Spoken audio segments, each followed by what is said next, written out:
Olá, sejam todos muito bem-vindos. Eu sou Milena Flores e está começando o Todo Ouvidos. E hoje eu tenho a honra de conversar com a Regina Jardim. Ela que é professora e perdeu a filha vítima de feminicídio em junho de 2007. E desde então, mesmo em luto, ela criou o maior memorial de vítimas de feminicídio no Brasil. Ela vai contar tudo aqui, então já se inscreve no canal. Regina, seja muito bem-vinda ao canal. Eu já te agradeço por contar essa história. Eu sei que é bem difícil, mesmo que foi em 2007, relembrar tudo é muito difícil e foi um crime muito bárbaro, pelo que eu sei. Eu quero que você comece contando como é que você descobriu o feminicídio da sua filha Priscila. É, como você disse, né? Nunca é fácil. Mesmo que passe 100 anos, nunca é fácil. Eu estava em casa dormindo. A minha neta tinha por volta de 4 anos, estava deitada comigo. A minha filha caçula estava no outro quarto e o telefone tocou. E era um amigo das meninas, né? Das minhas filhas, que eu também conhecia muito, e aí ele me disse, Regina, o Alexandre fez uma coisa horrível com a Priscila.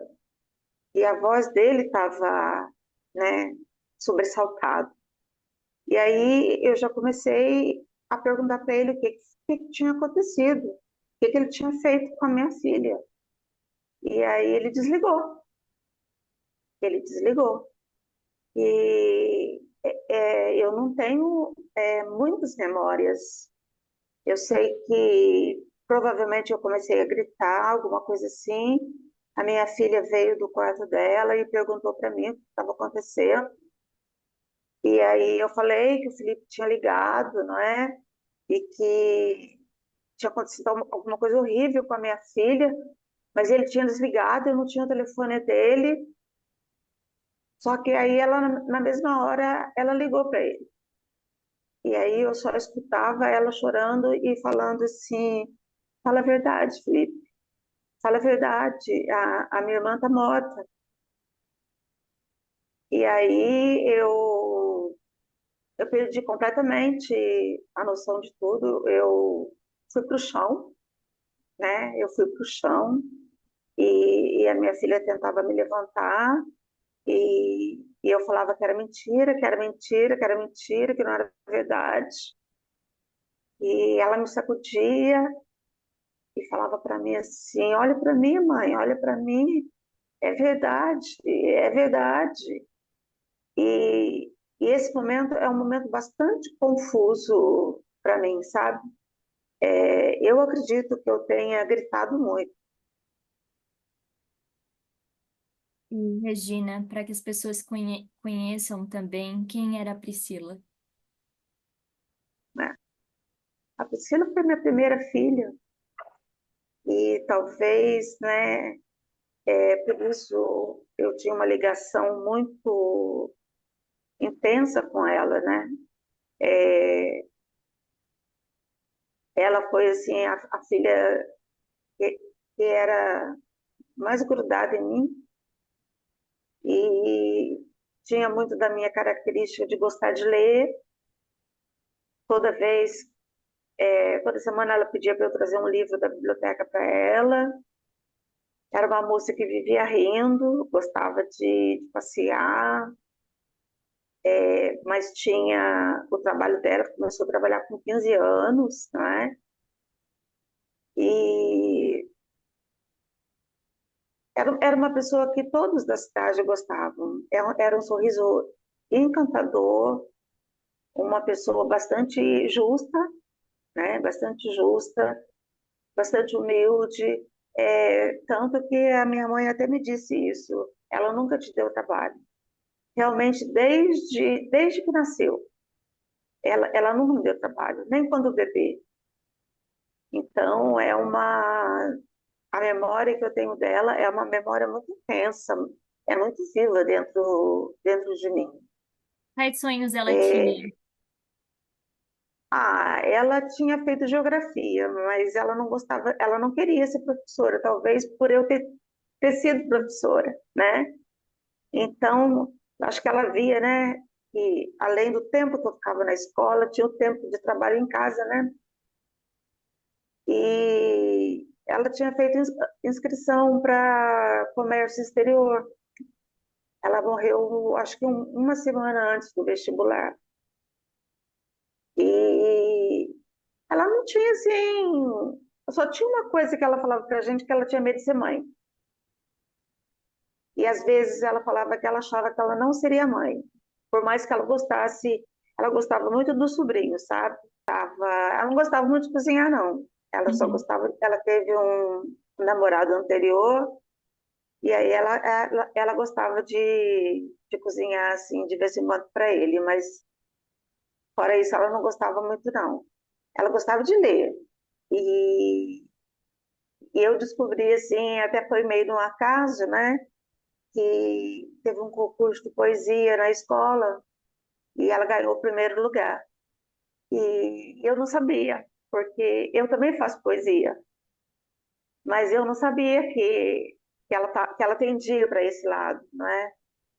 Eu sempre falava para ela que ela deveria fazer letras, mas ela falava assim que ela não queria ser professora. E como ela trabalhava numa indústria que exportava piso e papel, ela, ela queria fazer comércio exterior. E ela morreu uma semana antes do vestibular. E Regina, como é que começou esse relacionamento que ela teve com Alexandre? É, foi uma coisa assim que muito atípica, uma coisa atípica, porque ela teve um namoro de 9 anos, Anterior. e o anterior. E aí ela rompeu, ela estava sozinha, ela estava bem, ela estava passeando bastante com as amigas, ela tinha algumas amigas assim inseparáveis, e elas viajavam, elas iam para o carnaval juntas, estavam sempre juntas. E eu acho que foi o período que a minha filha mais aproveitou a vida, porque ela não estava com aquele compromisso de namoro, né? Então, com as amigas, ela estava saindo bastante, é, morando sozinha e se divertindo. E aí, um dia, ela falou para mim que ela estava namorando. Aí eu até perguntei, né, quem? Ela falou para mim, você não vai gostar. Aí eu falei assim, olha, mas eu não vou gostar por quê, né? E realmente eu não gostei quando eu soube quem era. As pessoas diziam que ele era muito feio para ela, mas não foi isso. Foi porque ele tinha sido meu aluno. E um ano só, no terceiro ano do ensino médio. Mas era uma pessoa assim que não tinha um comportamento, tinha um comportamento assim, bastante estranho. Não fazia muita amizade com os colegas, muito fechado, tinha o hábito de ir para a escola dirigindo o carro, sendo menor de idade. Então, né, mas eu nunca reprovei os namoros das minhas filhas. Eu apenas aconselhava, né? E eu também as criei de uma forma para não aceitar violência, para não aceitar ser mandada, para ser independente. E eu me culpei por isso. É até estranho, mas eu me culpei por isso. E aí, mas ela, aí a minha filha caçula falou, ele é muito feio. Aí ela respondeu, mas ele é tão bom para mim, ele é muito bom para mim. Ele é um amor de pessoa, ele é muito bom para mim. Eu falei, então tá bom. E ela ficou de levá-lo em casa, mas não houve tempo disso acontecer, Foram dois porque meses, foi isso? isso, o namoro não chegou a 3 meses. E ela decidiu encerrar. Então, nós não ficamos sabendo, né? Porque quando a gente soube, ela já tinha terminado. E uma sexta-feira eu cheguei da escola e a moça, a minha ajudante, falou para mim assim: a Priscila já te ligou várias vezes. Eu estranhei muito, porque eu falei, ela sabia o meu horário, né? Eu saía da escola meio-dia e pouco, eu só chegava em casa uma e pouco. E ela já tinha ligado várias vezes. Eu retornei preocupada. Ela falou: não é nada, não, mãe. É que sábado você vai estar em casa? Falei: vou. Aí ela falou assim: então eu vou aí almoçar com você. E eu acho que ela ia me contar o que tinha acontecido. Mas diante das circunstâncias, eu acredito que para ela ter terminado, ele teve alguma crise de ciúme, alguma coisa assim, alguma coisa aconteceu. Uma coisa bem séria. Bem séria, porque acho que a gente vai conversar isso mais tarde, né? Porque as informações, elas vão aparecendo depois que a tragédia acontece, né? Aí que as pessoas vão contando pra gente como ele era, o que ele fazia com as outras namoradas e tudo mais. Eu não sei se você quer que eu fale, Não, pode que eu continuar, fale, pode ir falando, por favor. tá? Pode falar. Então, porque depois eu até fiquei assim, eu tive um período muito grande de revolta, não é? E nesse período eu ficava até assim com raiva das pessoas que vinham me contar essas coisas. Que vinham me contar que ele já tinha rasgado a blusa de uma namorada na rua por ciúme, que ele já tinha atirado no animal do pai dele, porque parece que o pai dele não quis trocar o carro, alguma coisa assim. E o que ajudou muito também na prisão preventiva dele foi que ele já tinha atirado numa ex-noiva. Só que o tiro não acertou e o pai dela conseguiu pegar a cápsula. Ela não denunciou, ela não Olha a denunciou, importância de denunciar. ela não denunciou, mas ela foi uma testemunha muito importante, tanto para a prisão preventiva dele, quanto para a acusação. Mas foi um trabalho muito importante feito pelo delegado, pela minha advogada, para convencer essa moça a depor, porque ela tinha muito medo.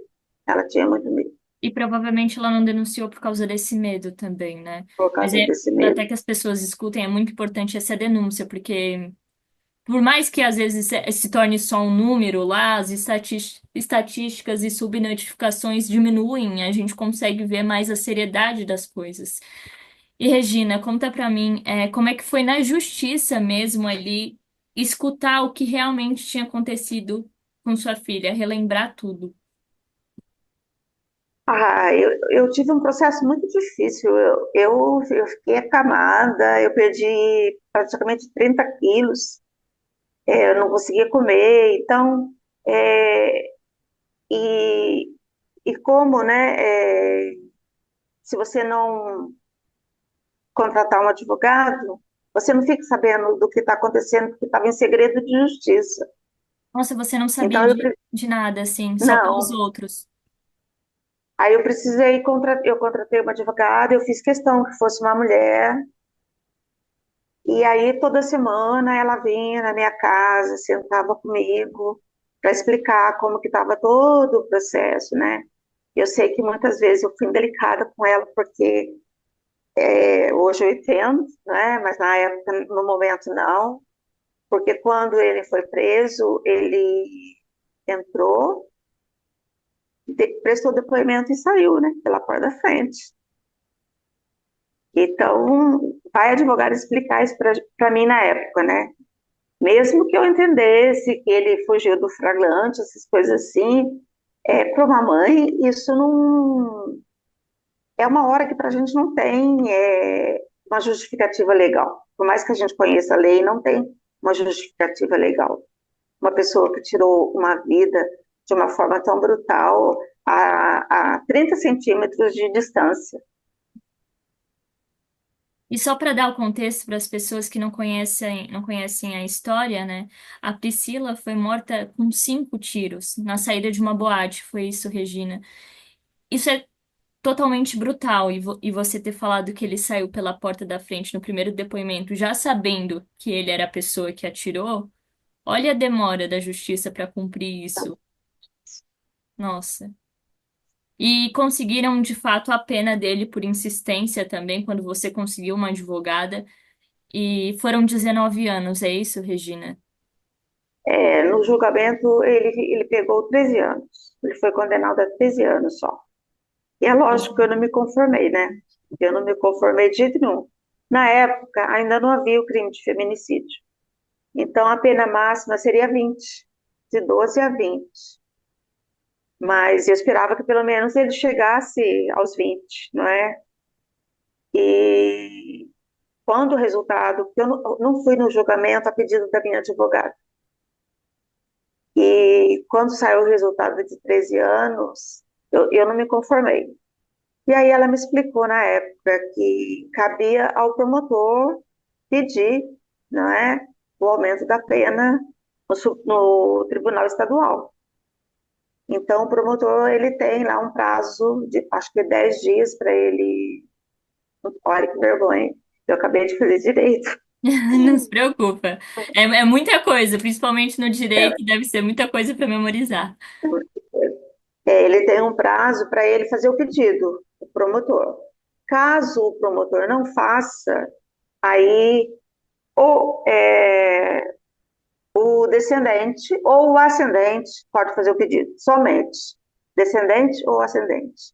Então, eu, como mãe, podia fazer o pedido, mas aí eu tive que arcar com os custos, né? E é até importante que você falou que na época, 2007, não estava valendo ainda a lei do feminicídio, que só passou a valer em 2015. Olha que atraso, né? Sendo o Brasil, se eu não me engano, o quinto país em registros de feminicídio, olha o atraso. Não, reconhecemos a importância dessa lei, mas 2015 é aqui, é muito recente. E é muita mulher morrendo todo dia. Regina, como é que começou? Foi em 2007 mesmo que, mesmo em luto, você resolveu lutar pelas vítimas de feminicídio.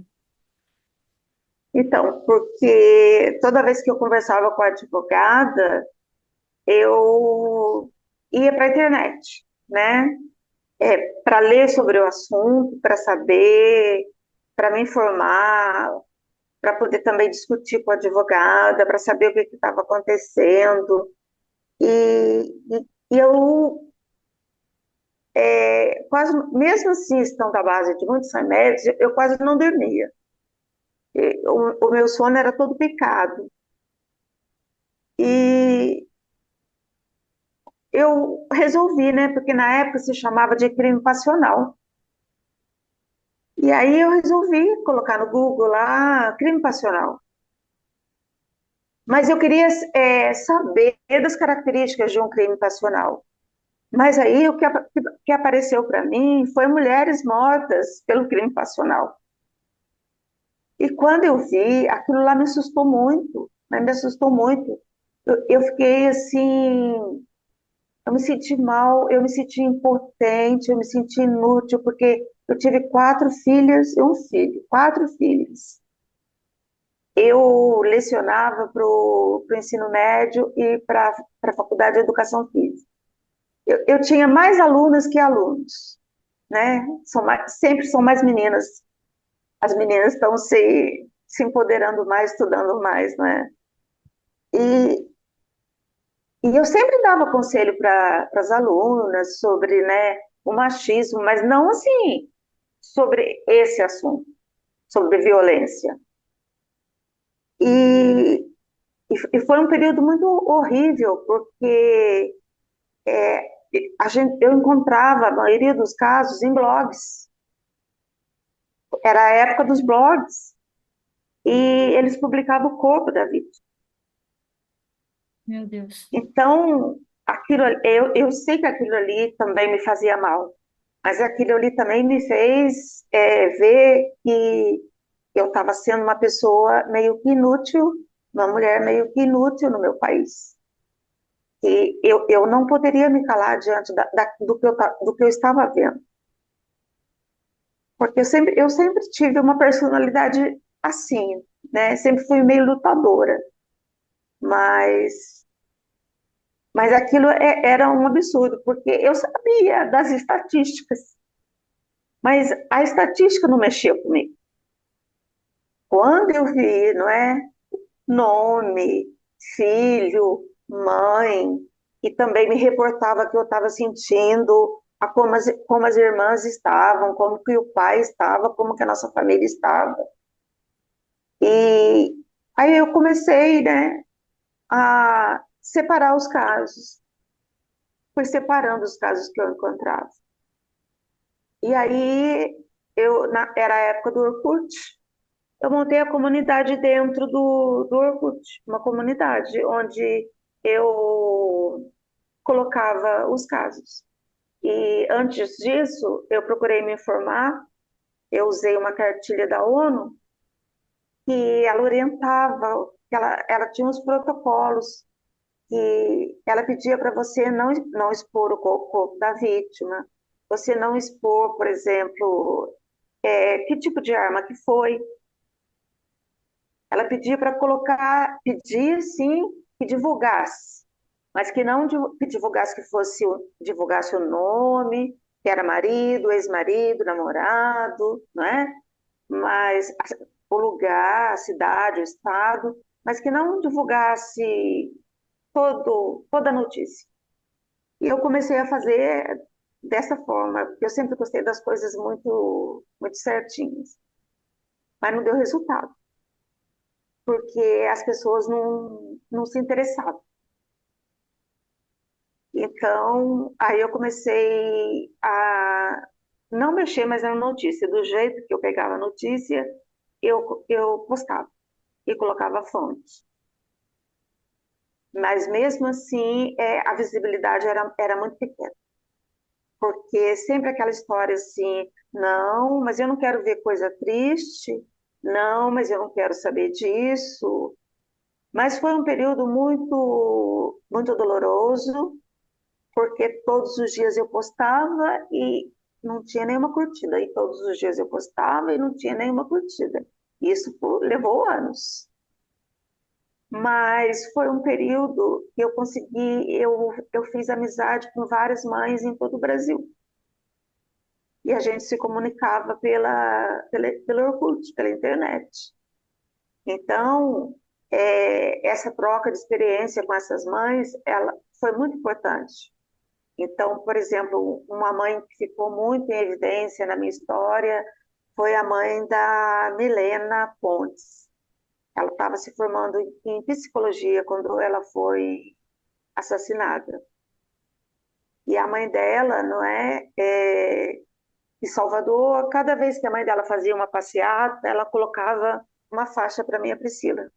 E cada vez que eu fazia uma passeata em Cruzeiro, eu colocava uma faixa para a Milena. E havia uma coincidência também ruim nisso, porque a Milena, o primeiro sobrenome dela, era o sobrenome do assassino da minha filha. Então, é uma coisa que até hoje eu tenho dificuldade de falar.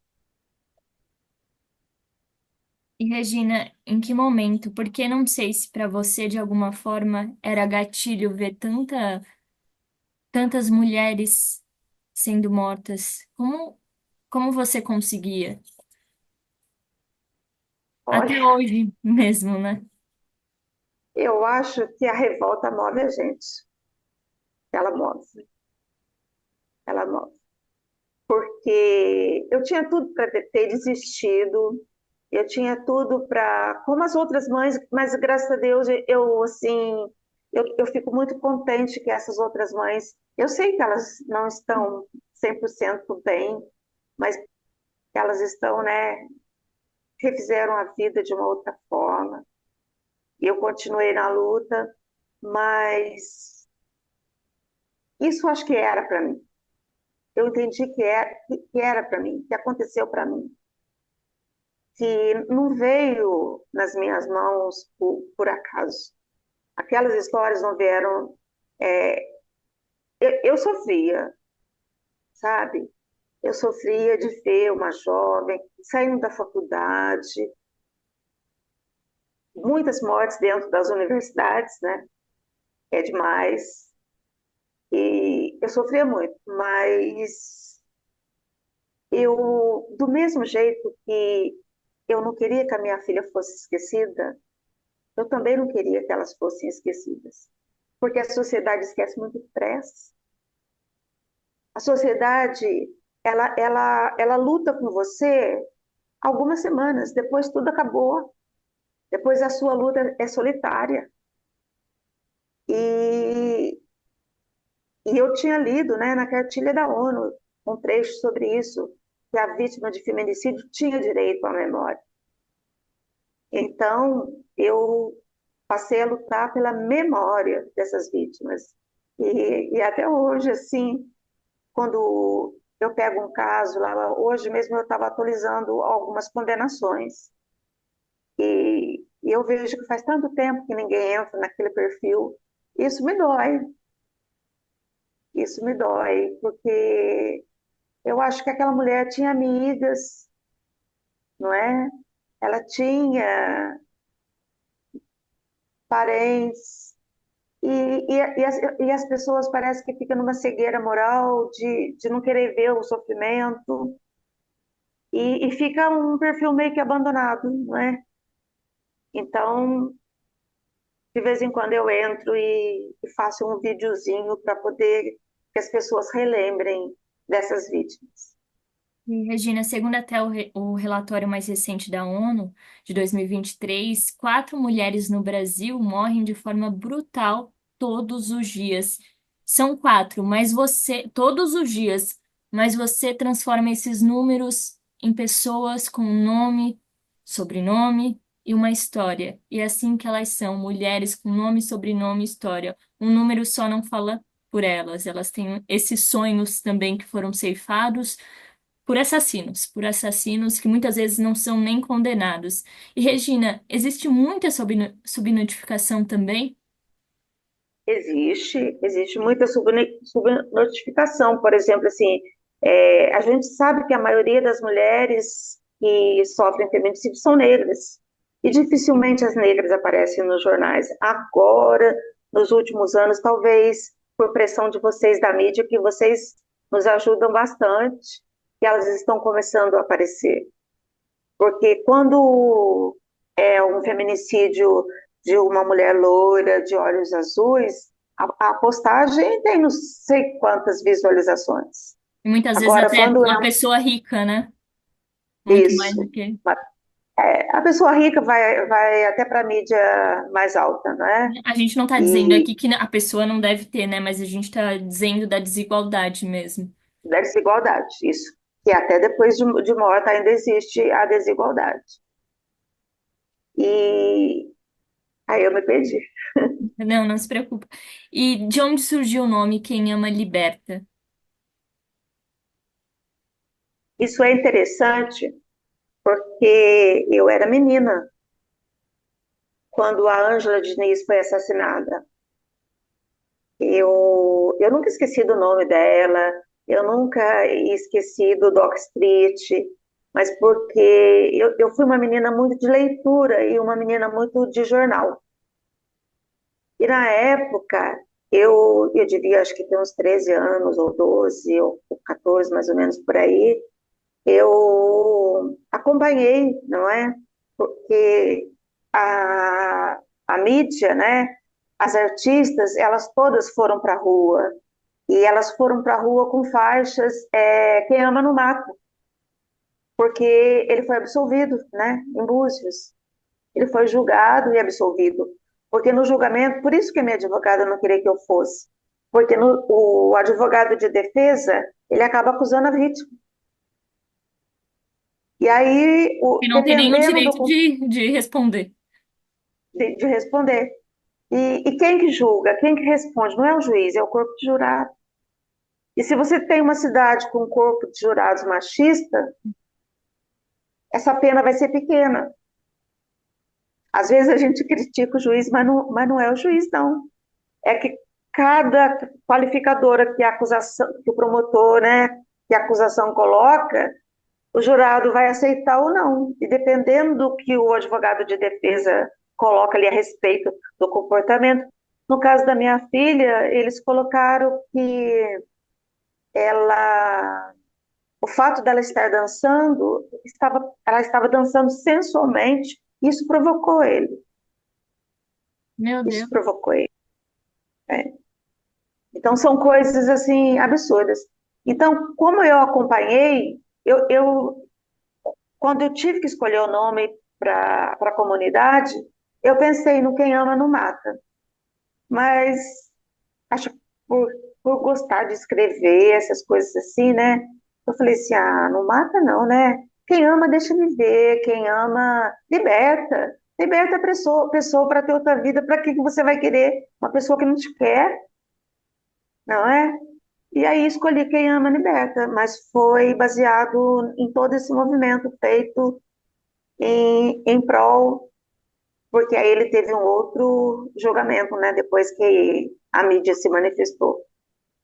Eu acho esse nome realmente resume bem o seu trabalho, porque realmente quem ama não pensa nem na palavra da morte, não pensa nem em querer Não, mal algum para outra pessoa, que tanto ama que vê bem em essa pessoa ser feliz, e nem que seja com foi ele, feliz.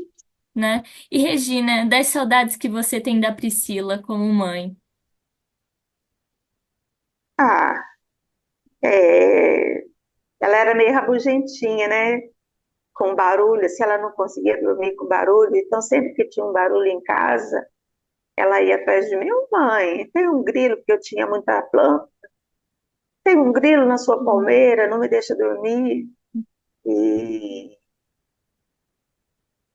e do sorriso dela, da maneira que ela brincava com os sobrinhos, da preocupação que ela tinha comigo, ela, talvez por ser a mais velha também, a vida dela não foi muito fácil, porque ela ajudou a cuidar dos irmãos, não é? E começou a trabalhar muito cedo, mas ela era uma pessoa que sempre tudo estava bom. Para ela sempre tudo estava bom. Ria muito e esse riso faz falta, né? Faz muita falta.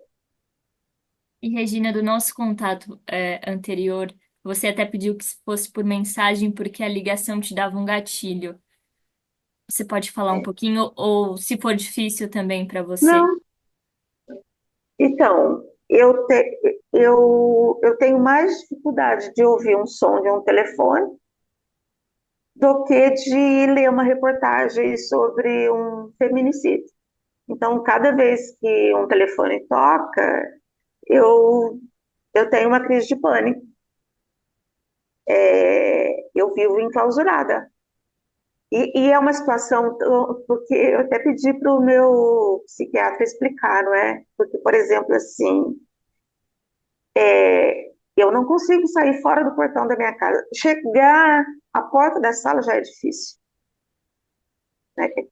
Eu tenho que, se eu preciso ir ao médico, eu preciso que tenha um carro, eu preciso que uma das filhas ou meu filho vá junto comigo, eu tenho que tomar remédio a mais, eu fico o tempo todo nervosa, eu quero sair correndo do consultório. Isso me fez me aposentar por invalidez, e eu tinha uma carreira brilhante, né, pela frente. Por eu gostar muito de estudar, eu sempre passava nos concursos e tudo, então eu sonhava com meu mestrado, com meu doutorado em literatura, e a minha vida hoje é assim, eu ainda faço uns trabalhos particulares, não é? Com os alunos, porque é uma coisa que eu gosto muito, mas todo mundo, até o gerente do meu banco, conversa comigo por mensagem, porque eu não consigo, o meu telefone não toca e na minha casa não tem telefone fixo, nem nada, porque isso é o meu gatilho, o meu gatilho maior. E você tem outras filhas, mulheres, você se preocupa bastante? Bom, em relação ao gatilho, tem um outro assunto que talvez você não saiba, né? A minha filha caçula cometeu suicídio. Hum. E eu também recebi a notícia por telefone. Então, Eu acho que não tem como não existir esse gatilho na minha vida. Eu tive quatro filhos. Eu tive duas meninas, depois eu tive o meu filho, depois eu tive mais duas meninas. Qual era o nome E a dela? da caçula, Isso, Laila, Laila. eu gosto muito de nome árabe. E eu não tinha nenhuma filha com nome árabe. Quando foi a última, eu escolhi um nome árabe. E como é que era a E, Laila? ah, eu acho que as duas eram as duas mais ligadas em mim, talvez por ser a primogênita e por ser a caçula. E 1 ano e 8 meses após a morte da Priscila, né? Eu estava com a minha mãe, eu estava na casa da minha mãe, porque a minha mãe tinha feito uma cirurgia de câncer e eu recebi a notícia por telefone. Então, 4 horas da manhã também, mais ou menos no mesmo horário. Então, o telefone para mim é um pavor. Ela uma menina difícil. A Laila já era uma menina difícil e ela piorou com a morte da irmã, né? Mas ela era difícil em que Porque, sentido, Regina? eu acho que talvez ela foi mais mimada, né? Era a caçula. Então todos, a Priscila era 10 anos mais velha que ela, né?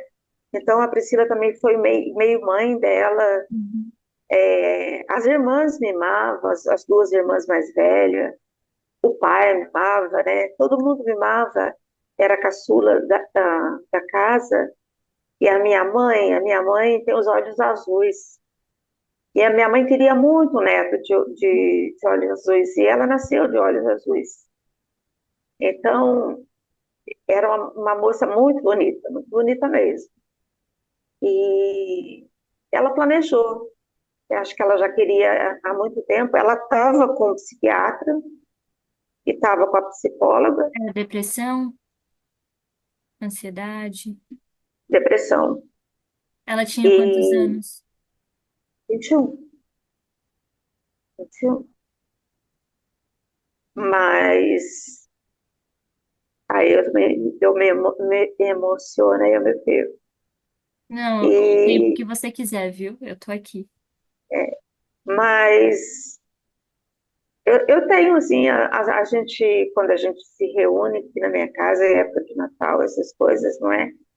Então sempre faltam as duas. Mas eu gosto que falem das duas. Eu quero que falem das duas. Eu não gosto quando a pessoa fala assim, vamos mudar de assunto. Pelo contrário, né? A memória delas precisa estar viva. Hum. Elas, elas ainda são minhas filhas. Elas nunca deixarão de ser minhas filhas. Mas, nossa, Regina, eu tô até emocionada porque você realmente passou por muita coisa, né? Com a perda das duas filhas por coisas muito pesadas, né? Uma por feminicídio, a outra por suicídio, sofreu suicídio, essa é a palavra correta de se falar. É, E você teve a mãe com câncer também, e tudo isso em tão pouco tempo. E você está aqui falando comigo abertamente, eu te agradeço já de antemão, porque é muito difícil. E te ver você ali criando um memorial também para ajudar outras pessoas. Acho que você não reconhece, não conhece tanta força que você tem. não. Esse fato, é que meus filhos cobram bastante esse fato de eu não ir para a rua, não é? Então, por exemplo, assim, o médico quer que eu faça pilates, mas aí eu não vou. Então, eu não cuido muito da minha saúde. E eles querem isso, né? Mas eu entendo eles querem ver a mãe viva de novo, né?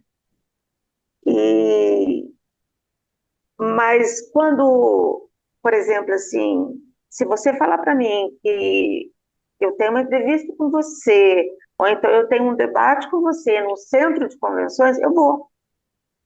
Eu vou acompanhada de alguém, mas eu vou. Mas se falar que é para eu ir ali na padaria da esquina, eu não consigo. Então, eu me sinto muito fraca pelo meu pânico, mas. Então, eu acho que eu não enxergo mesmo, assim. Na verdade, eu vejo Que eu muita sei. força, eu não. Eu sei que você tem ali os gatilhos, mas que são compreensíveis. E talvez você até se culpe muito por tudo que aconteceu, e você não tem nenhuma culpa nisso. E talvez até tenha que se perdoar um pouco, né? Você mesmo se perdoar por ter essa culpa. E você ainda sente culpa disso? Ah, hoje mais não, mas na época eu senti, né? Porque ele quis obrigar a minha filha a entrar no carro dele. E ela falou não. E eu criei minhas filhas divorciadas. Então eu criei minhas filhas assim, estudar, trabalhar, não aceitar ser bancada por homem, não aceitar viver independente, ter seu dinheiro, não aceitar violência, não aceitar,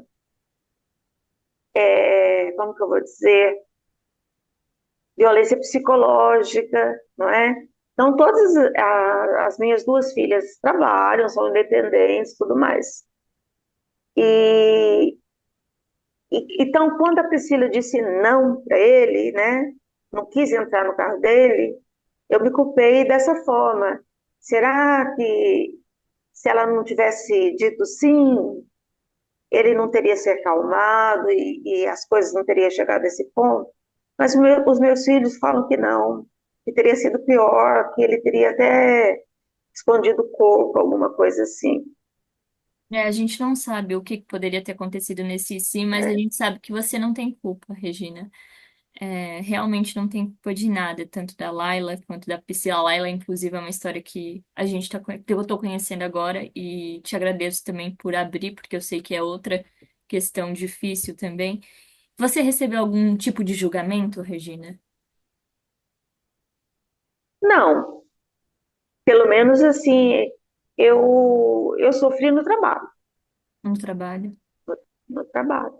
Eu sofri no trabalho. Porque você tem 11 dias para ficar em casa, né? Depois você tem que voltar a trabalhar. Então, como voltar? Os meus alunos tinham de 15 anos para cima. Como voltar para a escola depois de 11 dias? Então, eu não consegui.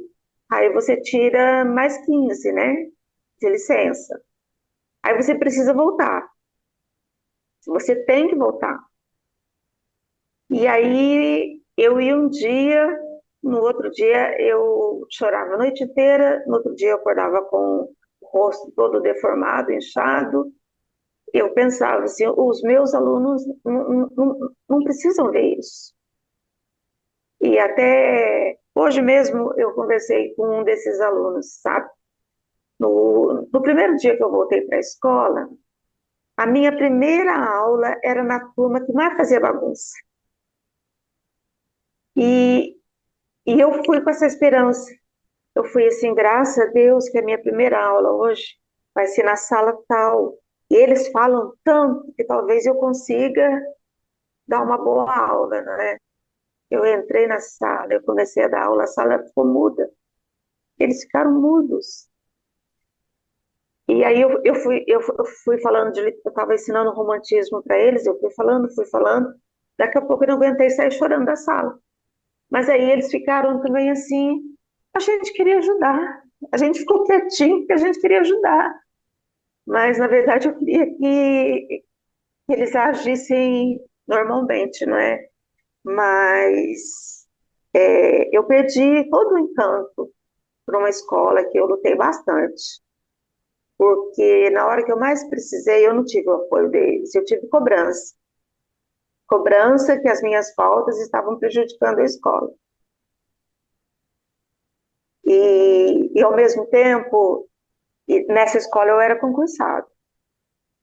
Eu estava dando aula na Faculdade de Educação Física e lá eu era contratado. O tratamento foi completamente diferente. Eles me disseram, tia Rê, nós arrumamos uma professora, ela vai ficar aqui, venha, se você quiser dar aula, você dá, se você não quiser dar aula, você não dá, a professora entra, mas não fique em casa sozinho. Venha, vem ficar com a gente, vem conversar com a gente. Então, a partir daí, eu perdi todo o encantamento que eu tinha, toda vontade que eu tinha de fazer a diferença na outra escola.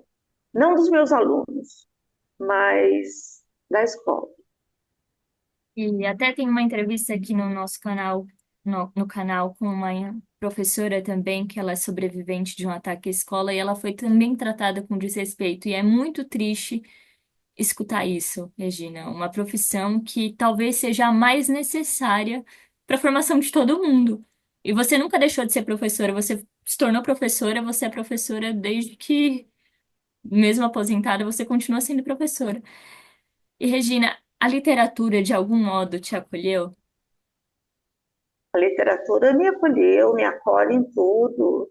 É, eu já tinha isso nos comentários que eu tinha em classe, né? Por exemplo, no terceiro ano, quando eu ensinava modernismo, quando eu falava do Gabriela Cravo Canela, a primeira coisa que eu falava era que foi a primeira vez no livro, foi a primeira, o Jorge Amado, foi a primeira vez que num livro de literatura um coronel foi condenado por crime passional, que era o que a gente usava na época, não é?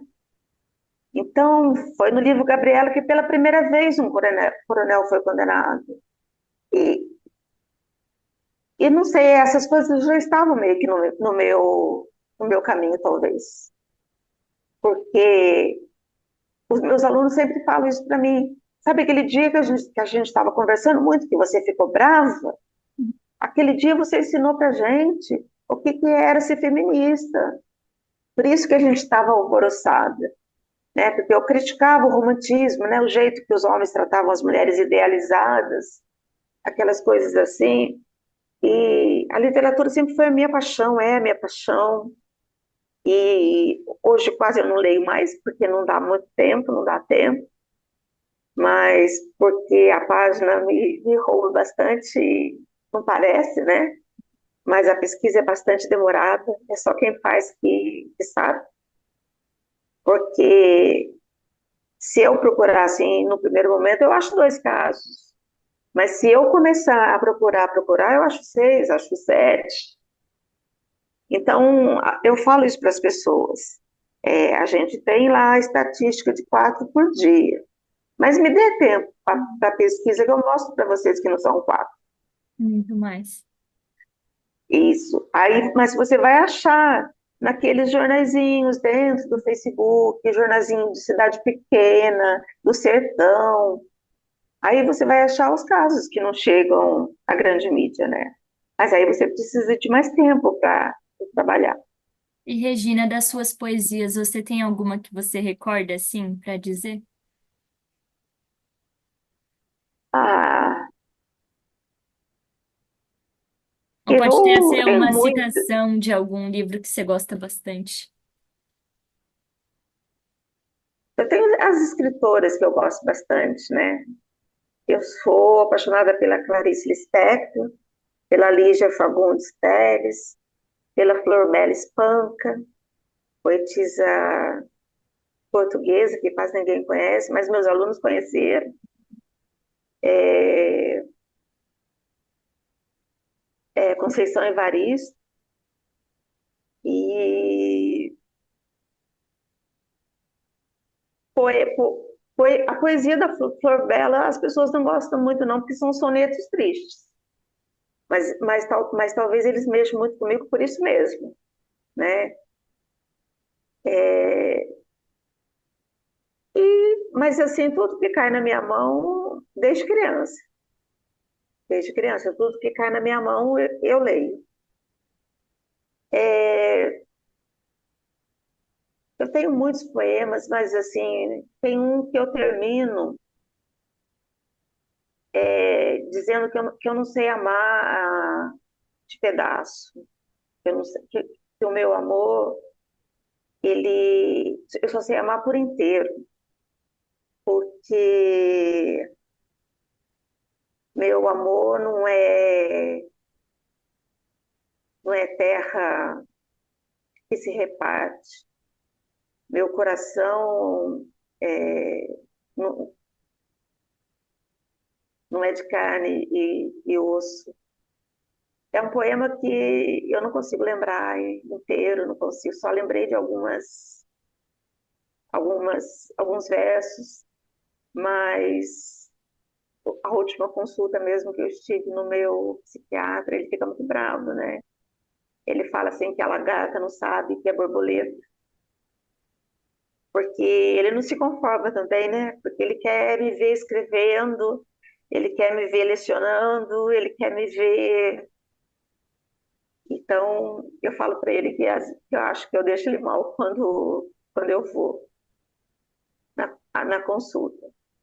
Mas é um grande médico, é um grande amigo, e mesmo assim, eu não podendo ir consultar regularmente como ele gostaria que eu fosse, né? É, eu sei que ele está do meu lado. Regina, é perceptível o seu brilho no olho quando você fala de literatura.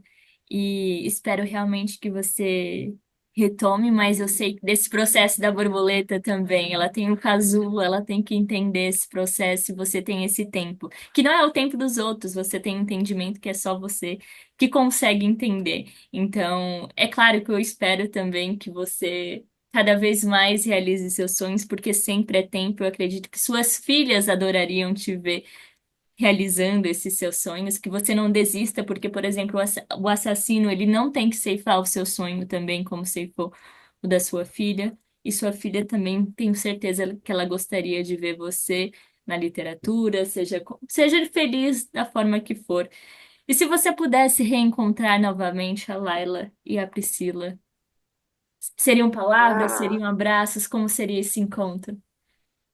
abraço e muito choro de felicidade, né? Muito choro de felicidade. Porque eu choro só de lembrar delas, né? É, eu fiquei com o cobertor da Priscila e o cobertor tinha o cheiro dela. E eu fiquei muito tempo sem deixar ninguém lavar, né? Para que o cheiro não desaparecesse. E, mas até hoje, mesmo que o cheiro não esteja aqui presente, o cheiro está na minha memória, né? Eu acho que a gente tem esse instinto de conhecer o cheiro da cria. Então, as nossas crias, cada uma delas tem um cheiro. E esse cheiro, ele nunca desaparece. Ele está sempre com a gente.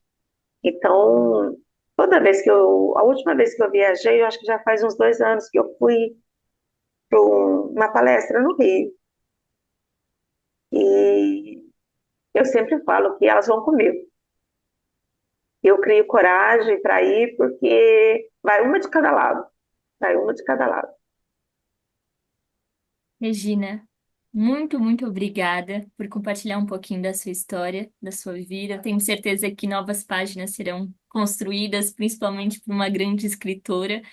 Muito obrigada. Eu sei que é difícil relembrar tudo novamente. Eu peço perdão se em algum momento eu reativei algum gatilho, algum momento triste. Peço perdão mesmo. Tenho certeza que essa entrevista vai ajudar muitas outras famílias, muitas outras mães, muitos outros pais que precisam também, que você já acolhe também no projeto. Vou deixar aqui o Instagram para que as pessoas de fato conheçam essas histórias dessas mulheres que morrem todos os dias, mas são mulheres com nome e história que são postadas lá no Instagram. Quem Ama Liberta, feito pela Regina.